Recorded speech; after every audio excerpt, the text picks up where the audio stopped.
Sri Lanka's Catholics on Sunday awoke preparing to celebrate Mass in their homes by a televised broadcast as churches across the island nation shut over fears of militant attacks, a week after the Islamic State claimed Easter suicide bombings killed over 250 people.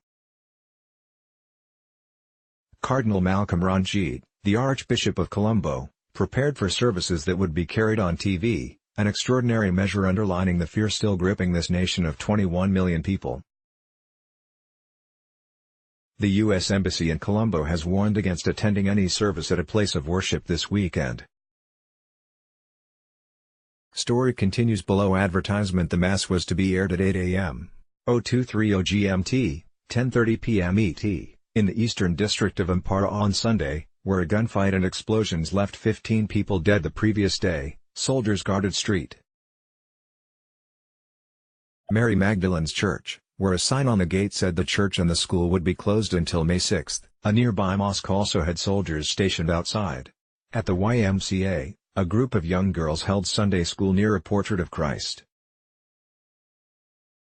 Sajid Leonage, a 51-year-old Catholic, said he remained worried and would watch Mass on TV. "We can't understand what the situation is right now," Leonage said.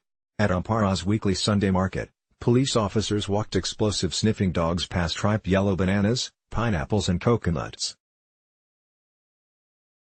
Officers also searched women's bags. The Islamic State group, meanwhile, claimed 3 of the militants who blew themselves up during a bloody police raid in Ampara linked to the Easter bombings. In a statement carried by the extremist Samak news agency, is identified the bombers by their names Dugar as Abu Hamad, Abu Sufyan and Abu al-Qaqa. It said they opened fire with automatic weapons and after exhausting their ammunition, detonated their explosive belts. Story continues below advertisement. Sri Lanka's military said the gunfight Friday night near the town of Samantharai left 15 dead, including 6 children, when militants opened fire and set off explosives and suicide bombings as security forces closed in on their safe house. Is falsely claimed their militants killed 17 disbelievers in the attack. The militants often exaggerate their claims. The IS report carried a photograph of 2 men before and his flag, one carrying a Chinese variant of the Kalashnikov rifle like the one found at the scene, another smiling. A girl and a woman survived the explosion but were critically injured and being treated at a hospital, police spokesman Ruwan Gunasakara said. Photographs taken by the Associated Press show the charred remains of one child and the body of another wearing a green t-shirt with the words "Good Boy" written on the back. The bodies of an adult woman and man were found after the explosion with their clothes burned off.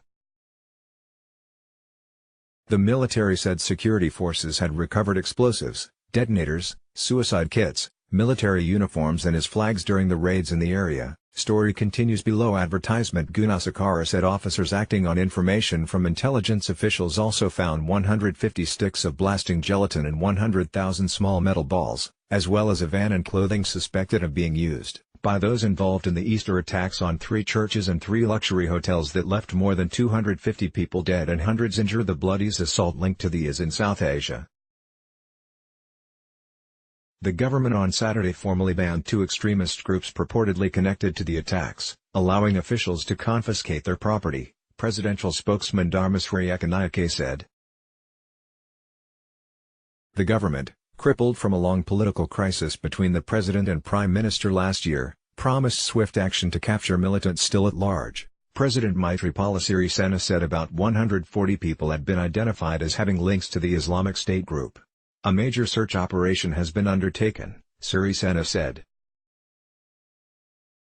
Every household in the country will be checked. Police confirmed that the leader of the local militant group blamed for the attack, Mohammed Zarin, died in the suicide bombing at the Shangri-La Hotel, one of 6 hotels and churches attacked. Zarin appeared in an IS video claiming responsibility for the coordinated assault, and authorities in both Sri Lanka and Australia confirmed links between IS and the attack. Let's block ads. Why?